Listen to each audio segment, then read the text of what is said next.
Hello everyone and welcome back to Crypto Sipto. I am your host, certified sommelier and cryptocurrency enthusiast, Jeremy Cox.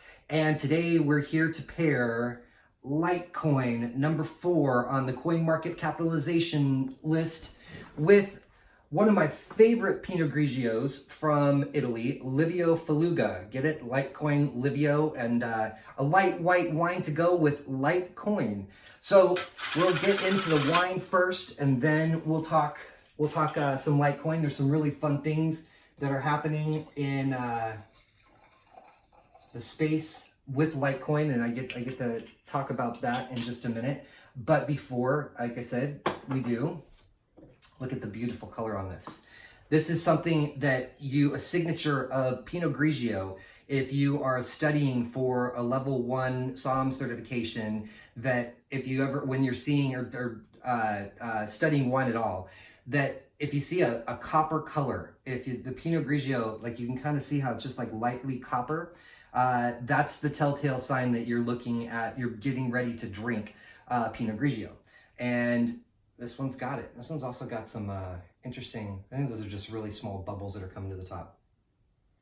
But, so if you spend any time looking at wine lists or wine bottles on shelves and you're in the Pinot Grigio section, you're probably familiar with Santa Margherita Pinot Grigio. Santa Margherita is just like Corona for beer. It's a wine that's marketed to the United States, and all the rest of the Pinot Grigios kind of get lost in the shuffle. And Santa Margherita, you're paying a couple of bucks for it. It's not a cheap wine. It's not expensive, it's not like a $50 bottle, but right around the same price, you're going to be able to get into wines like this if you can find them, Livio Faluga. And there's a lot more going on with this, in my opinion, than there is with the Santa Margherita. So we already talked about the color. It's got a really great nose. It smells like melons. You get some melon. You definitely get a little bit of that, there's no oak on this, by the way. It's all fermented and aged in stainless steel, and you kind of get a little bit of like a metallic kind of play on the nose, and then also some really fun minerality.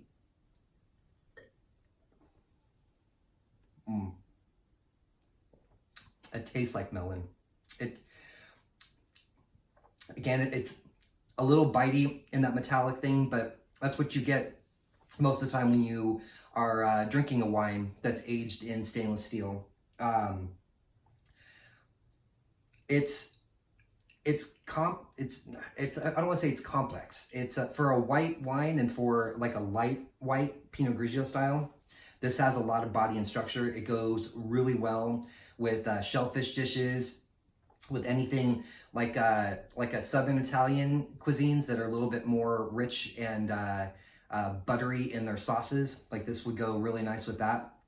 It's got really decent acid too, which makes you want to keep drinking it, But I'm a fan. I would drink this all day long. And I'm going to, as we get ready I'm going to a concert tonight, everybody. I'm going to go see with my wife.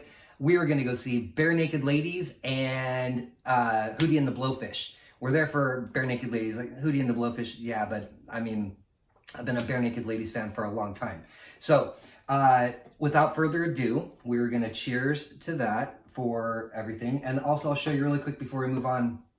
One of the fun things for Livio Faluga is that the bottle, the label actually has like a map on here, and I was looking it up that there's like some history to the map. I can't really see, I'm not wearing my glasses today, but it's an older map of Italy, and there's like some hills and some castles and stuff in there, so that gets to be something fun if you buy this wine. All right, so I pulled it up. Something that is going to be super crazy about Litecoin that's happening on August 19th is this thing called a halvening.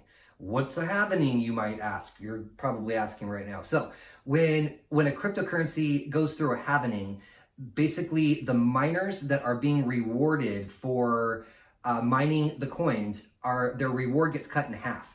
So right now, every time that there's a block that is solved for like the transactions for Litecoin, and if you've been paying attention to these, it's when the miners are solving the equation, and then they're rewarded for doing that. They get paid out in the cryptocurrency. So in this case, they're getting paid 25 Litecoin per block, and that's going to get cut to 12.5 Litecoin per block on August 19th. So, or August 5th. So what happens there is that's like the natural deflationary mechanism that's built into cryptocurrencies, that now there's going to be half as much supply being created, which is effectively going to increase the demand because there's less of it out there.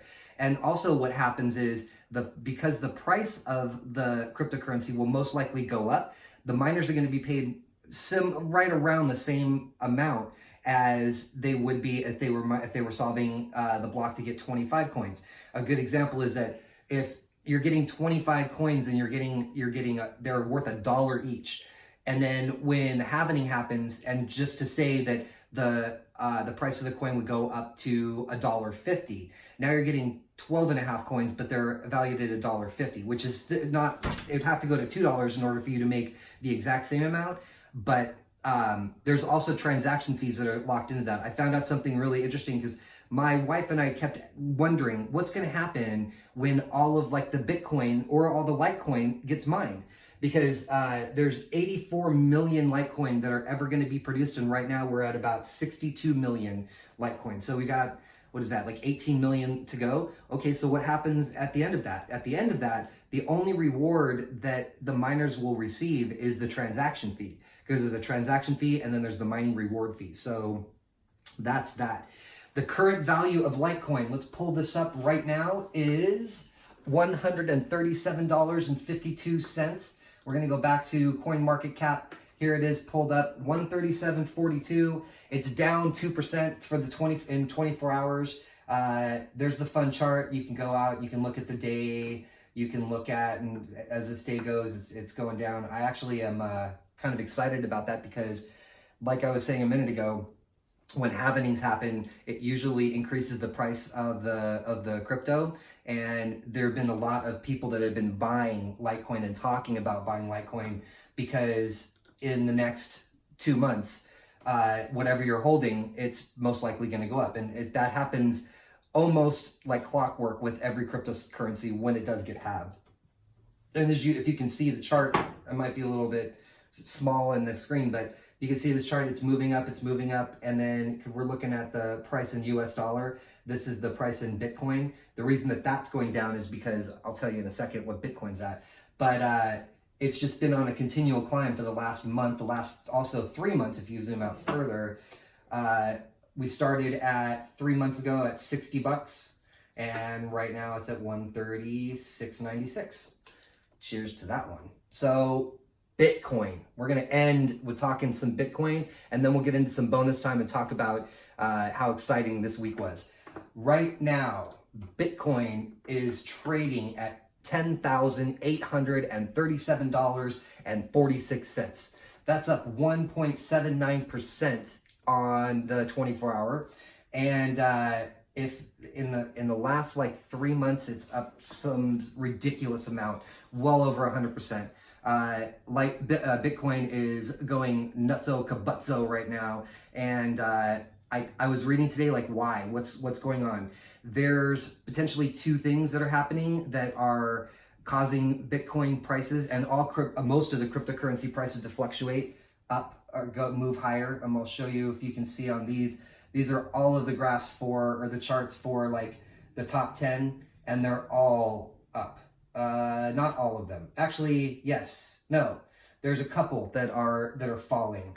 But we've got let's see, because this is the 7-day graph and this is the 24-hour change. So on the 7-day, they're almost all going up, but we've got some nothing major, no big losers for the last 24 hours. But that's going to be about all that I have for today for the regular episode. Please stay tuned for the bonus time.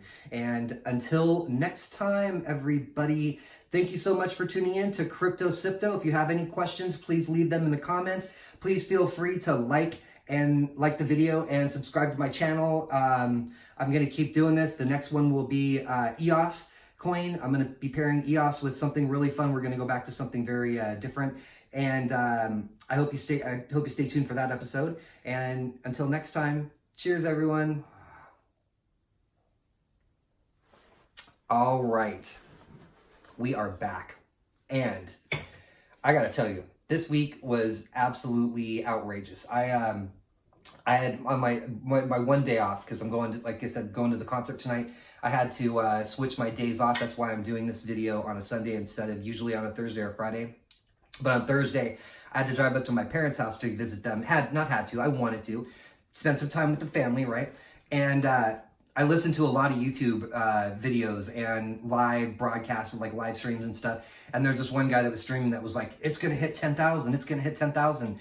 And it didn't hit it while I was listening to him. And then I went to my parents' house and, I was trying really hard not to keep looking at my phone every 5 seconds. And also my mom seems to be under the impression that all I talk about is money. So I was like, all right, let's not talk about money. What do you want to talk about? Let's talk about the dogs. Oh yeah, let's talk about, we went outside and looked at the plants and everything else. So anyway, then I was driving back to Santa Monica to meet up with a fellow cryptocurrency enthusiast. Cheers, Bit Savage, and thank you for the comment on the history of money video. And while I was waiting for him, I opened up the phone and Bitcoin was blasting off. It was going like, I get it now. In 2017, the euphoria that people were feeling when they were watching their investment in Bitcoin just go to the moon. And it was pretty exciting. It ended up topping off yesterday morning. I saw that it was at $11,101, which that's pretty crazy. The even crazier part is the theory that we have now passed a psychological threshold in Bitcoin where, before I go any further, I'm going to tell you too, just like every other time, this is not financial advice. I'm not telling you to invest. I'm not telling you to drink wine. I'm just giving you my opinions and my thoughts after doing the research on my own. But do your own research. But there's a lot of speculation that now that we've crossed that $10,000 psychological threshold, that we're going to see a $20,000 Bitcoin very soon. And then what a lot of people are talking right now very seriously about is a $200,000 Bitcoin by the end of the year. I believe it. I think that based on what I saw this past week and the historical data of Bitcoin and the fact that, as we were talking about Litecoin halvening, Bitcoin's going to do a halvening next year. I think it's in May of next year. So get ready for that, because how Litecoin is right at like 135 or 137 right now. There's talk that we're going to see like $300 Litecoin at the end of the halvening. So with Bitcoin being wherever it's going to be starting like January of next year, when that halvening happens, who knows where Bitcoin's going to go. And I'm hoping that I'm going to be hodling enough of it to change my life and buy that $30 million winery. I've started doing some tracking. I'm only about $29,995,000 away from buying that winery. So I think I'm going to go start at least doing some window shopping this week, next week, and be like, maybe I could afford that one. Maybe I could get that winery. Maybe I'll get that winery over there in the corner. That looks fun. But what else? So that's that. And I also wanted to tell you that for the, I don't know if I talked about it or not, but I donated a wine pairing event for the Ronald McDonald House. There's going to be an in-chef, like a chef's table that's going to be at these private homes.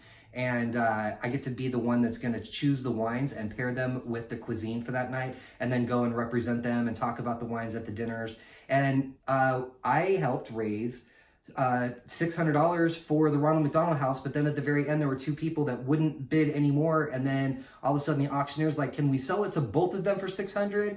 And they said yes. So we're going to be doing it twice, but that's $1,200 to the Ronald McDonald House. I love doing anything that I can to help charities, and I'm not at that stage yet where I'm going to be, I can donate too much, but donating my services and my time, and especially for good causes, that's awesome. And I think that that's going to just about do it. We might actually, before I go to, talk a little bit more about the Pinot Grigio. If you, like, we were talking about it being a light wine. It's one of the lightest white wines out there. There are some Pinot Grigios that literally are like, it's like so clean and almost like non-existent in the flavors that they're very refreshing, but there's also not a lot going on with them. And the beauty of that, for the most part, is that those wines don't get in the way of food. You could very versatile in the pairings, but a lot of times you'll be pulling out the very subtle nuances in these light wines with the dishes. Livia Faluga is a little bit different because, like I was saying, it's got a little bit more going on and not complex, but just more flavorful. And I really like this one. This with linguine clams for all of you at the place that I work. This would be a very good pairing wine for that. It would also go amazing with the scallop dish or the macadamia halibut. The nuts in that beurre blanc sauce would go really nice with this. And that is going to just about do it for this episode of Crypto Sipto Bonus Time. Thank you very much for tuning in. I appreciate each and every one of you who's gotten this far watching it, and I hope that you've seen all of my videos and you'll continue to watch my videos because what I'm doing here more than anything is trying to prepare as many of you that are watching. So we're all part of this 20% that is aware of cryptocurrencies and hopefully is doing some just dabbling in cryptocurrencies, because we're going to see some life-changing wealth opportunities that don't come around very often. This is almost kind of like the gold rush, except for you don't have to go to San Francisco and put on all the mining gear and sit there and try to dig for gold and find it. And most of that stuff's already found anyway. So until next time, thank you so much, and I will see you. Cheers for the real way this time. Let's do a little sippy. Bye.